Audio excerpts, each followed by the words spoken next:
But if you're doing something illegal, if your work is considered illegal by the city, how are you gonna report extortion? And I think the Columbia Little Psychos understood that very well, and they used those people, right? Especially in the drug part of things. Think of all the risks you're taking if you're standing on a street corner trying to sell crack.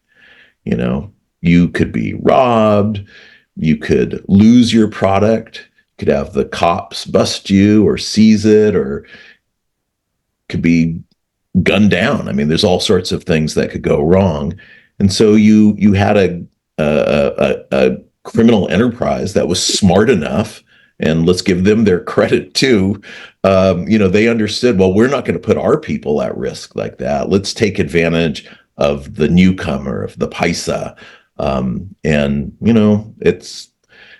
It put money in people's pockets, but it also treated, a certain segment of the population as expendable. But the gang was smart. They'd rather have somebody else take that risk than themselves. There was a word that you tossed in there, which I guess it just segues into the next question. You said organization, a criminal enterprise, an organization. So what does a mafia play into this? This is an organization we're talking about that's mentioned in your book, and you have a breadth of knowledge. It's one of the few individuals that I know who are well heeled at this, and I could say has expert knowledge on it. And that's you, Jess. So how does the mob play into this? Well, I appreciate that, and I know my knowledge is only a fraction of your life experience.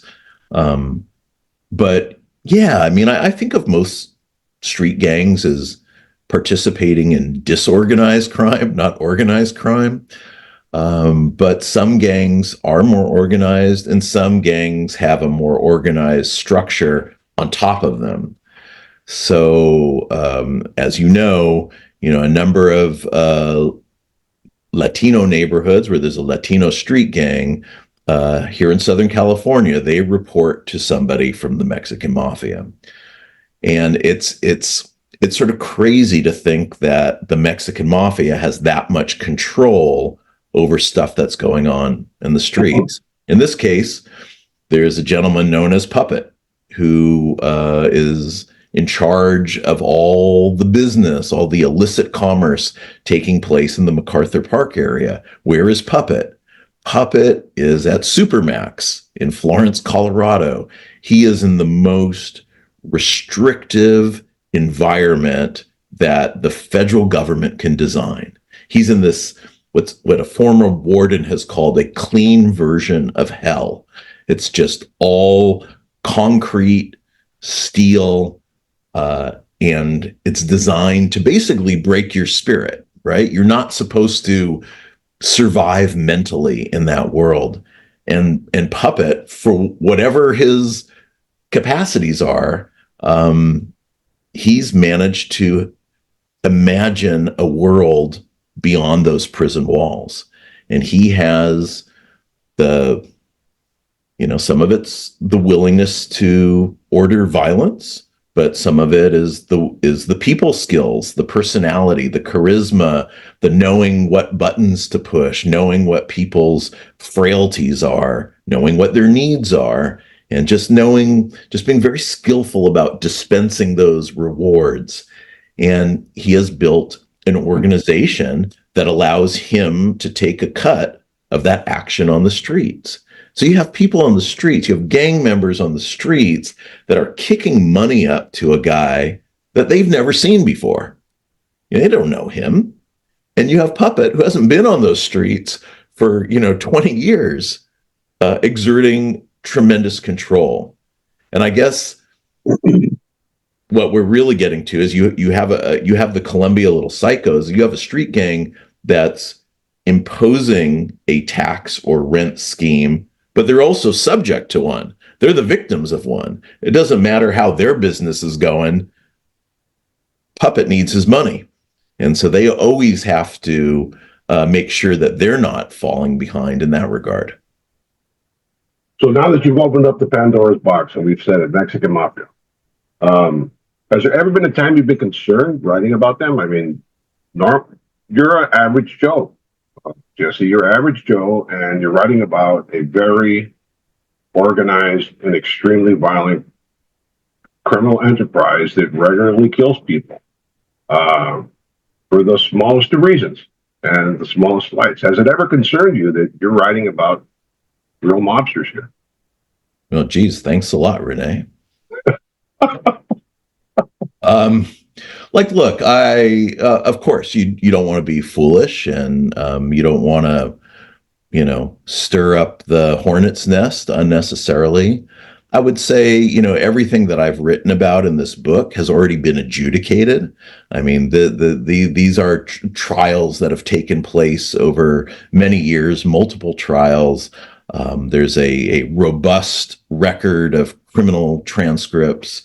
So it's all out there already. And anyway, I don't view my role as to interfere with anybody's business. I'm not out to do that. I'm just holding up a mirror to the city, to a part of the city that is maybe the most complicated, precarious corner of the city. And I want to understand that ecosystem. How does it work? How do people survive in that world? So that's what I'm trying to do. I'm not trying to get in the way of what anyone else is doing. That's not my job. Well, to assuage any concern you might have, your writing is very professional. I've read it. I've read it when you were a staff writer at the LA Times, and I think that's the line that the mafia draws. It's not personalized. It's not a personalized attack. You're merely reporting on public record and common knowledge facts. But with that said, most of the journalists that I know have never encountered even a threat as a result of the writing. So I wouldn't think it would be a concern at all. I'll tell you a funny story. As you note, I used to be with the LA Times for many years, and I was the gang reporter in the early 90s. And I actually wrote the obituary of Joe Pegleg Morgan when he died. And I felt fortunate at that moment to understand who he was and his importance to the organization and how critical his absence was going to be. And I got a call after that article ran from an attorney who I believe purported to be representing his wife or his widow and wanting to know if I wanted to go in with her and work on a book about his life. I got to admit, it probably would have been fascinating, and I would have learned a lot, but I was a little hesitant to get into a business relationship with anybody in that world. And I would still probably draw that line. I don't think that's a good idea. So the book revolves around two botched murders involving a young man by the name of Giovanni Macedo. Can you walk us through what happened? Yeah, I mean, we've just talked about like the whole context for this, right? This is the ecosystem where this happens, but then you get down to the action, and the action's insane. It's really, in a lot of ways, a beyond belief story. You have a street vendor from Mexico City who is a very proud, stubborn, courageous, foolish man who decides he's not going to pay his rent to the Columbia Little Psychos. And there's a back and forth, and he really digs in his heels. He's just like, hey, these streets belong to everyone. And he's right, but you can't pick that fight. And he holds his ground. And so the Columbia Little Psychos need to go send him a message, and they need to announce to all the other street vendors out there that this is unacceptable, right? And so who do they choose to do the dirty work? Who do you put in that position? You're going to hand a gun to somebody on a crowded street with hundreds of witnesses and have him walk up to a man and shoot him dead. That's a terrible thing to have to do for anybody. And they chose, in some ways, the weakest link in their organization. They chose a kid who just turned 18 named Giovanni, who they felt, and some of this was manufactured, some of this was designed to manipulate him. They were kind of trolling him, but they were spreading the rumor that he was a snitch. And they put him in a position where he needed to prove that he wasn't. And that's a really hard thing to disprove. And he was also just had, you know all the reasons why a troubled teenager would be drawn into the gang world, that sense of belonging and acceptance, respect.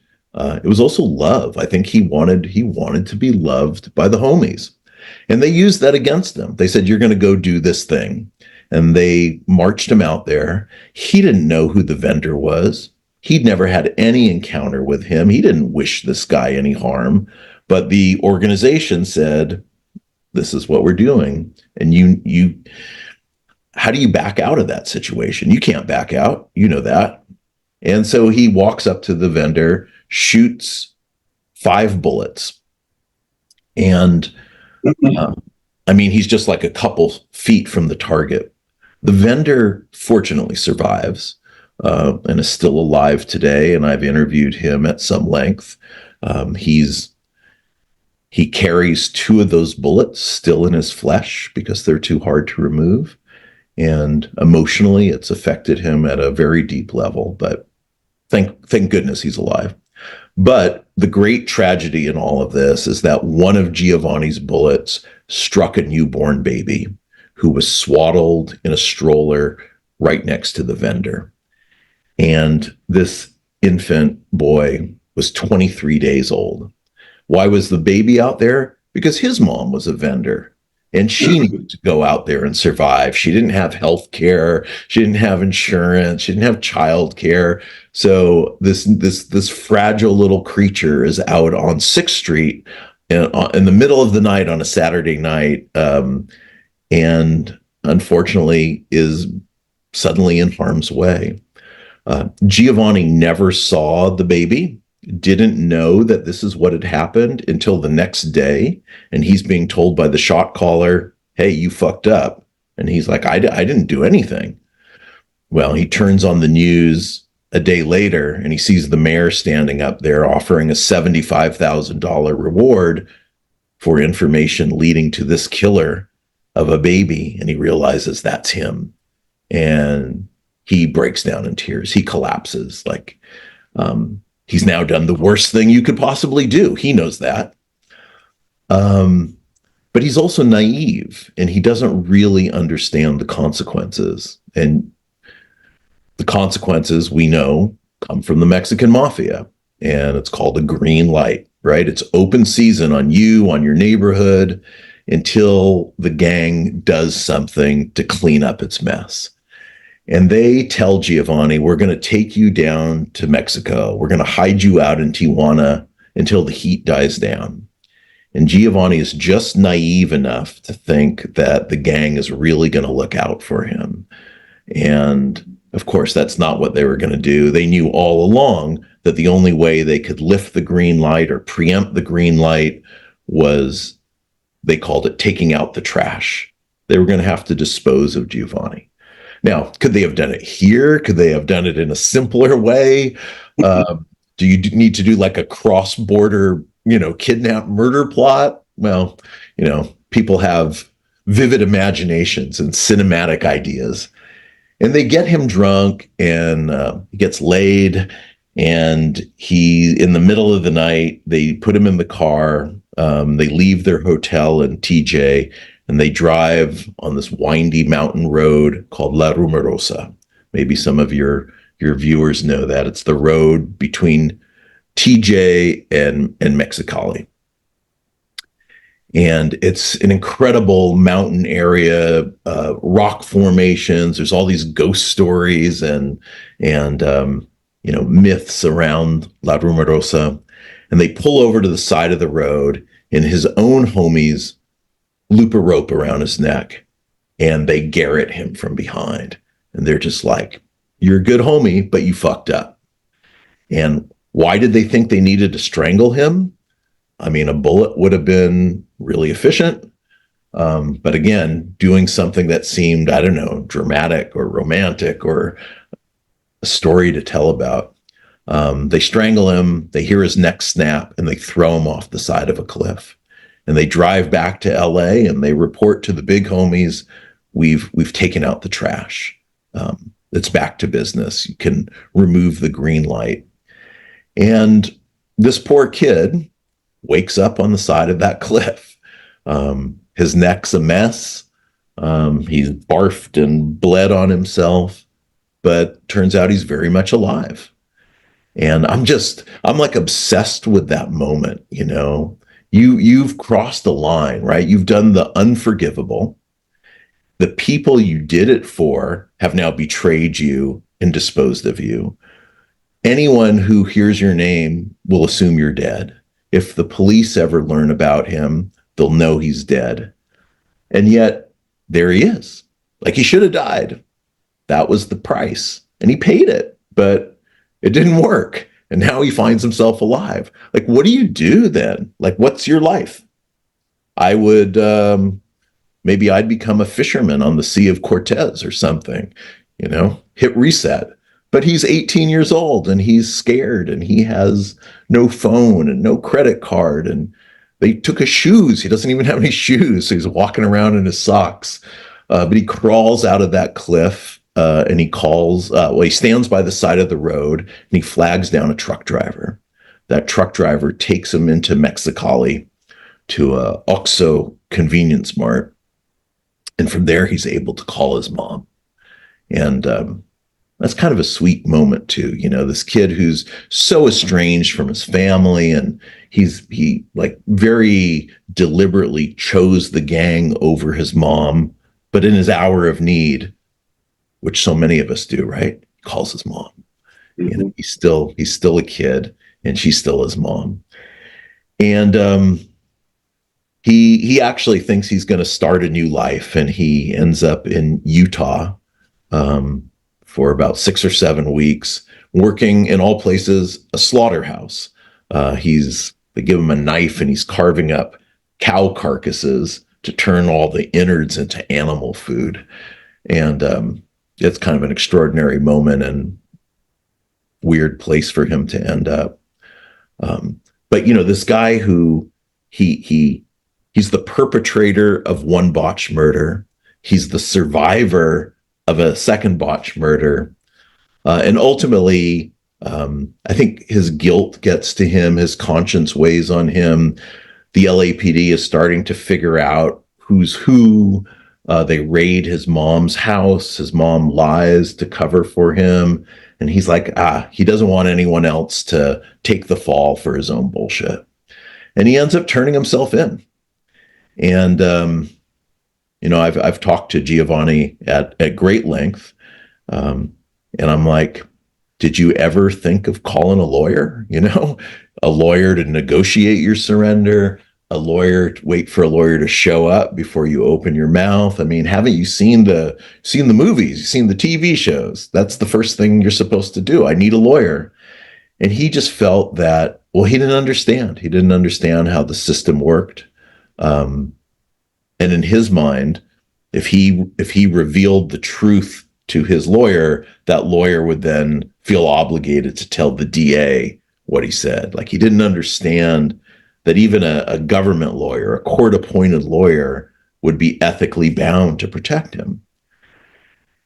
And he was also taken into custody by a master robbery homicide detective. I mean, he was in the hands of a skilled interviewer who has all those people skills too, and knows how to extract everything, especially from a scared young man.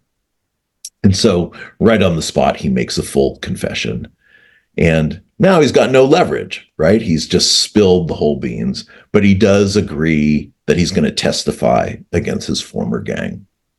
And there's something pretty remarkable about that. Also very, it's like kind of right out of the movies. There's a way in which he literally rose from the dead and came back to haunt his old gang. And there's a moment in the book where they bring him into the courthouse here downtown, and for processing or for his arraignment. And some of the other co-defendants who have already been arrested are there in the box, and they hear his name and see him, and it is like they're looking at a ghost. Everyone knew he was dead, and suddenly there he is standing in front of them. And what he did, by agreeing to testify, obviously in the gang world, that was like the worst thing you could do. That is being a snitch. Although you might have some other views on that. But it was also the only honorable thing left for him. It was the only path to being able to live with himself, to be able to take responsibility for what he did, and just find a way forward, find a way to forgive himself, to seek forgiveness, to hopefully one day just emerge as a better version of himself.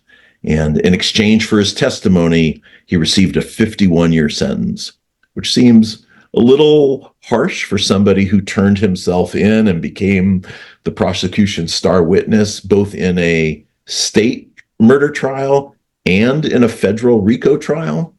But he killed a baby, and you're going to pay a terrible price for that. What's Giovanni's situation today? So he's been incarcerated in state prison for the last 17 years. He is 35 right now. So half of his life he's been inside. I wrote him a letter in 2018. I didn't know him. He didn't know me. There was no introduction.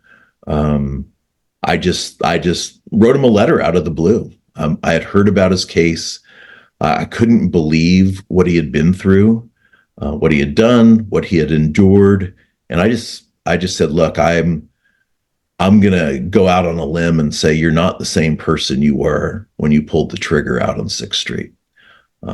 I don't think anybody should be defined by the worst thing they ever did. And if you're willing to share some of your story, and really let me know the real you, I'm all ears. I don't sit in judgment of you. I just want to understand.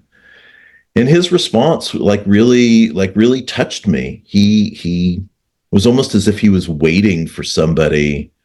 He had been incarcerated for 9 years at that point. For somebody to care enough to reach out to him.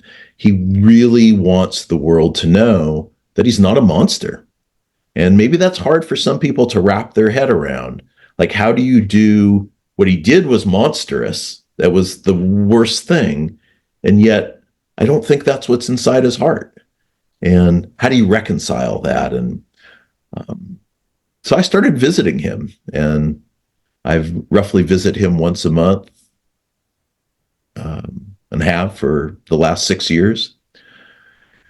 And I think he's really grown up inside prison. He's definitely matured, as so many people do. You learn, you're in a really crappy environment, and if you don't go completely over to the other side, you're going to end up learning a lot about yourself. Hey, folks, I hope you enjoyed that interview. I have some more footage of Jesse that I'll be digging up for you, and his book. I'll have him back on the show to talk about current topics, maybe his next project. Great author, great friend. He was a great reporter, a great journalist. And I strongly suggest you go out and get a copy. It's in paperback now, the trade paperback, so it's a little bit more affordable as opposed to the hardback, which is the initial publication for every major book that's published. So it's more readily available for you. It's in all bookstores. You can find it everywhere online as well. Obviously, Amazon will have it. But like I said, I thoroughly enjoyed the book. I actually interviewed for the book, and I'm included in it in some small fashion, I believe, in one of the chapters. And I don't promote it for that. That's not why I promote it, because it's a damn good read. So we'll do this periodically. We'll pick out books, we'll pick out movies, and we'll be giving you reviews on them. This one I give total 2 thumbs up, man. This is an awesome book. If you're into the genre, if you're into the lifestyle, if you want to know about it, if you're in law enforcement, if you're in social sciences or behavioral sciences, this is a must read. If you have family members that were once participants, if you're a participant, you got to read this, man. I mean, how can you profess to know about the lifestyle if you don't read about it and you don't see all that it encompasses? All right. With that said, as always, like, subscribe, leave a comment. Peace out, folks. We'll see you next episode.